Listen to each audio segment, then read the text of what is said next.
আসসালামু আলাইকুম প্রিয় শিক্ষার্থীবৃন্দ, তোমরা সবাই কেমন আছো? আশা করি ভালোই আছো। আজকে আমরা এইচএসসি 2025 শিক্ষার্থীদের জন্য উৎপাদন ব্যবস্থাপনা ও বিপণন দ্বিতীয় পত্র সাজেশন নিয়ে তোমাদের সামনে উপস্থিত হয়েছি। তাহলে চলো সাজেশনটি দেখা যাক।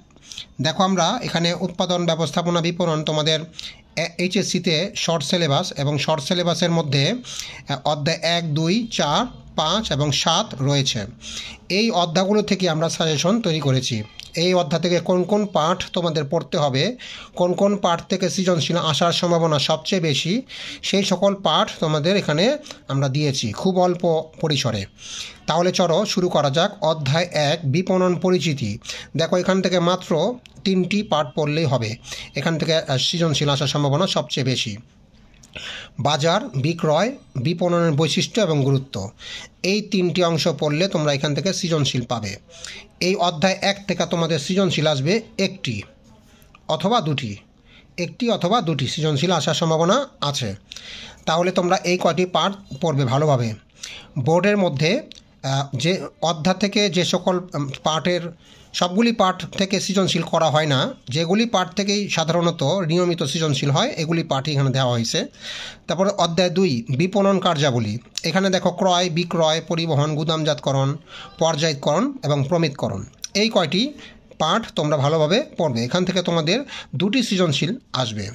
তারপরে আছে অধ্যায় 4, বাজার, বিভক্তিকরণ ও বিপণন মিশ্রণ। এখান থেকে আমরা দিয়েছি বাজারের শ্রেণী বিভাগ। এটা খুবই ইম্পর্টেন্ট, স্টার দেওয়া আছে। দেখো, ওখানেও কিন্তু বাজার এবং বিক্রয় ইম্পর্টেন্ট ছিল, স্টার দেওয়া আছে। যেগুলি স্টার দেওয়া আছে এগুলি ভালোভাবে পড়বে। ভোক্তা ও শিল্প বাজার, বাজার বিভক্তিকরণ, এখান থেকে এই 3টি পাঠ আমরা দিয়েছি। এই 3টি পাঠ থেকেও 2টি সৃজনশীল, এই অধ্যায় থেকে 2টি সৃজনশীল কমসে কম থাকবে। অধ্যায় 5, পণ্য এবং পণ্যের মূল্য নির্ধারণ। এখান থেকে আমরা মাত্র 2টি পাঠ দিয়েছি। দেখো, পণ্যের শ্রেণী এবং পণ্যের জীবনচক্র, এবং এই 2টা শ্রেণী দুটি পাঠ খুবই ইম্পর্টেন্ট। এখান থেকে সৃজনশীল অবশ্যই আসবে। এখান থেকে তোমাদের কমসে কম 2টি সৃজনশীল কমন পাবে। অধ্যায় 7, বিক্রয়, প্রসার এবং বিজ্ঞাপন। এখান থেকে আমরা দিয়েছি 3টি পাঠ।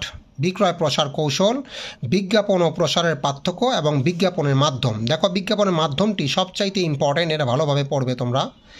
এই 3টি পাঠ পড়লে তোমরা এখান থেকে সৃজনশীল লিখতে পারবে। দেখো, এখান থেকেও 2টি সৃজনশীল আসার সম্ভাবনা রয়েছে কমসে কম।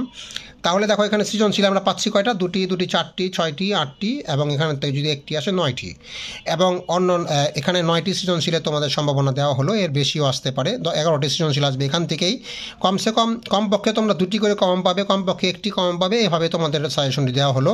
দেখো, যারা তোমরা দুর্বল স্টুডেন্ট আছো, তোমরা যদি অধ্যায় 4 বাদ দিয়ে দাও, অধ্যায় 4 যদি কেউ পড়ে থাকো তাহলে পড়তে পারো। যারা পড়োনি তারা 4 অধ্যায় পড়ার দরকার নেই। এই অধ্যায়টা একটু অন্যরকম। তোমরা 1, 2 এবং 5, 7, তাহলে এখানে 3টি অধ্যায় থেকে তোমরা 6টি এবং ওখান থেকে একটি, কমসে কম 60টি সৃজনশীল কমন পাবে। এবং তোমরা 60টি সৃজনশীলে কিন্তু অ্যান্সার লিখবে, তাই না? তাই এই 1, 2 এবং 5, 7 এখান থেকে তোমরা 60টি সৃজনশীল কমন পাবে। এই 3-4টি অধ্যায় পড়লেই তোমাদের হয়ে যাবে। আর এমসিকিউর জন্য পুরোগুলি অধ্যায় তোমাদের রিডিং পড়তে হবে, বোর্ড কোশ্চেন পড়তে হবে, এবং এগুলি পাঠ পড়ার পরে তোমরা কিন্তু বোর্ড প্রশ্নে অবশ্যই পড়বে। বোর্ড কোশ্চেন ক খগুলো পড়বে, কয়েকটি বোর্ড প্রশ্নের গ ঘ পড়বে।